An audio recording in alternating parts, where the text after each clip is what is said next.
శ్రీ గురుభ్యో నమః. అందరికీ నమస్కారం. ఈసారి దీనింటి ఏమిట్రా? ముందుగా మా పార్టీ అధినేత జగన్మోహన్ రెడ్డి గారికి ముందుగా నా నమస్కారాలు తెలియజేసుకుంటున్నాను. నమస్కారం. ఈ రోజున కాశీనాయన క్షేత్రానికి నేను రావడం జరిగింది. అనుకున్నాను ఏదో మిలికి లేకుండా నువ్వేమి చేయవు కదా, చెప్పు. ఎందుకు అనేది మీ అందరికీ తెలుసు. మాకు తెలియదు సార్. క్షేత్రంపై ఎలా దాడులు చేస్తున్నారు మీ అందరికీ తెలుసు, మీరు చూస్తున్నారు. బాధపడకండి, అర్థమైన ఎదవలు చూసుకోవడానికి 7 గొడవలు ఉన్నాడు. నేను చూస్తూ ఊరుకోలేకపోయాను అంతే. నీ మా అత్తగారు తెలివితేటలో నా కాడు చూపించు. అంటే అన్ని దానాల్లోకి అన్నదానం మహా అద్భుతం, మహా గొప్ప దానం అని మనం అందరం చెప్పుకుంటూ ఉంటాం. నీకెలా తెలుసు? ఏమో నాకు అన్నలు తెలిసిపోతే అంతే. ఒక మనిషి ఆకలితో ఉంటే ఆ మనిషి ఆకలి తీర్చడం మన కనీస ధర్మం. సరే అది నిజమే కదా. ఆ ధర్మాన్ని గుర్తెరిగి ఆ ధర్మాన్ని ప్రజల్లోకి ప్రజెంట్ అయ్యేలా చేసి చెప్పవే నేను వింటాను కదా. ఓ చెప్పే. అన్నదానం యొక్క గొప్పతనాన్ని ప్రతి ఒక్కరికి తెలిసేలా చేసినటువంటి కాశీనాయన క్షేత్రం పైన ఈ రోజు ఇలా దాడులు చేయడం మాత్రం తగినది కాదు అనేది నా అభిప్రాయం. నీ ఒపీనియన్ ఓడరా అడిగిండు, మాకే నీ మీద ఒక ఒపీనియన్ లేదు. ఎందుకంటే గతంలో కూడా వినటానికి విల్లింగ్ గా ఉంటే శ్రీకృష్ణుడు భగవద్గీతలో అర్జునుడికి ఇంత చెప్పాడు. నేతలందరూ కూడా ఈ అటవీ భూముల్ని మినహాయించాలని చెప్పి ప్రయత్నించారు కానీ నువ్వేం పీకి గట్టలు కట్టినావు? నువ్వేమన్నా ప్రభాస్వా? మొత్తం మహేష్మతి నువ్వు చేయబట్టి నడుస్తుంది. కూల్చివేతల వరకు కూడా తీసుకురాలేదు ఎప్పుడు ఎక్కడా కూడా. చూడు, ఫ్రీ హోల్డ్ పేరుతో వైసీపీ చేసిన భూదోపిడీ చూస్తే కళ్ళు బైర్లు కమ్ముతున్నాయి. ఏదో తేడాగా స్కూళ్లు, గుళ్ళు, గోపురాలు దేన్ని వదిలిపెట్టలేదు. దీనికి మీరు ఏమంటారు సార్? అందిన కాడికి దోచేశారు. ఇప్పుడు ఎక్కడ కొట్టాలరా నిన్ను? కొట్టకుండా పని మార్గం లేదు. వైసీపీ నేతలకు తోడు కొందరు అధికారులు సైతం భూ అక్రమాలకు పాల్పడినట్లు తేలింది. ఎంపీ ఇప్పుడు ఎంపీ అవినాష్ రెడ్డి గారు కూడా అతను నా గురించే మాట్లాడుతున్నాడు. ఆయన కూడా 13 హెక్టార్ల అటవీ శాఖ భూమి నుంచి దీన్ని మినహాయించాలి అని చెప్పి ప్రత్యేక లేఖ అప్పటి అటవీ పర్యావరణ శాఖ మంత్రి భూపేంద్ర యాదవ్ గారికి జోక్ భలే ఉండదన్నా. నేను ఆఖరి జోక్ ఇదేనేమా. సమస్యను ఢిల్లీ వరకు తీసుకెళ్లడం జరిగింది. మా గెటబుల్ చూసి మీరు అపార్థం చేసుకుంటున్నారు. మాకంత పొజిషన్ లేదండి బాబు.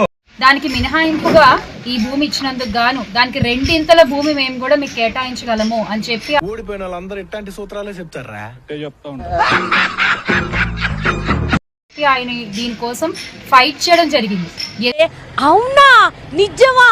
ఎందుకు అంటే ఎందుకు ఈ రోజున ఇది ఒక క్షేత్రం, ఏదో 4 గోడలు, ఓ 2 కిటికీలు పగలగొట్టేశాము కాదు.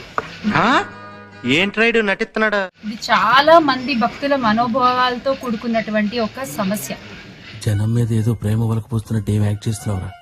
ఈ సమస్యని ఎంత జాగ్రత్తగా పరిష్కరించగలిగితే అంత మంచిది. ఇక్కడ నువ్వు ఎట్లా చెప్తే అట్లా. ఇక్కడ నేను ఏ కులాల గురించో, మతాల గురించో, ప్రాంతాల గురించో మాట్లాడట్లేదు. ఆవిడ కరెక్ట్ గానే చెప్పిందిరా. చాలా సేపు సస్పెన్స్ తర్వాత నాకు కూడా అర్థమైంది. ఆకలి అనేటువంటి అందరికీ సంబంధించిన ఒక అంశం గురించి మాట్లాడుతున్నాను. ఎందరో ఏం చెప్పారండి? ఇలాంటివి 1,00,000 చెబుతా. ఎంతో మంది నిరక్షరాస్యులకి ఇక్కడ ఆశ్రయం లభిస్తోంది, ఎంతో మంది అన్నార్థులకి ఇక్కడ అన్నం లభిస్తోంది. ఇది ఇక్కడనే కాదు, దీనికి ఈ క్షేత్రానికి అనుసంధానంగా 600 ఆశ్రమాలు నడుస్తున్నాయి. ఏమ్మా ఎంత దాగావు? Full bottle లేపేసావా? 600 ఆశ్రమాలపై ఈ రోజు మీరు ఇలా దాడులు చేపడితే అక్కడ ఉన్న వాళ్ళందరూ ఏమవ్వాలి? ఆ అన్నం తినే వాళ్ళందరి పొట్టలు ఎవరు నింపుతారు?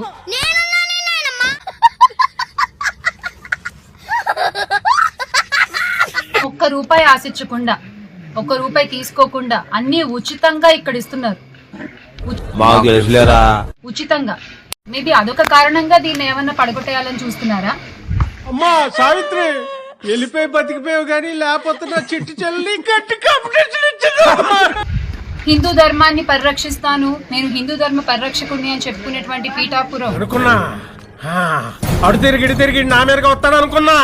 పీఠాధిపతి, మన పీఠాపురం పీఠాధిపతి ఉన్నారు కదా, ఇప్పటి ఉప ముఖ్యమంత్రి గారు, ఆయన ఎందుకు దీని గురించి మాట్లాడట్లేదు? ఇంతమంది మాట్లాడుకుంటున్న విషయం గురించి ఆయన ఎందుకు స్పందించట్లేదు? సారీ. ఆవిర్భావ దినోత్సవ వేడుకల్లో బిజీగా ఉన్నారేమో. మేబీ అది అయిన తర్వాత అయినా వచ్చి దీనికి ఏమన్నా ఒక పరిష్కారం చూపిస్తారేమో అని ఆశిస్తున్నాం. నువ్వు పై కనపడావు కానీ లోన చాలా ఇసే ఉన్నదిరా నీకు. నాకు ఇప్పుడిప్పుడే తెలుస్తుంది సార్. ఆయన శాఖే కదా, ఆయన కింద ఉన్నటువంటి శాఖే కదా. అధికారులు చూడు ఉచ్చ లేచిపోద్ది. అధికారులు వచ్చి ఇలా పగలగొట్టేస్తే ఎక్కడికి వెళ్ళాలి ఇక్కడ ఉన్న వాళ్ళందరూ? భరించలేకపోతున్నాం బ్రో. డబుల్ పేమెంట్ ఇస్తానని చూడటం కాదండి, మీరు చెయ్యాలంతే.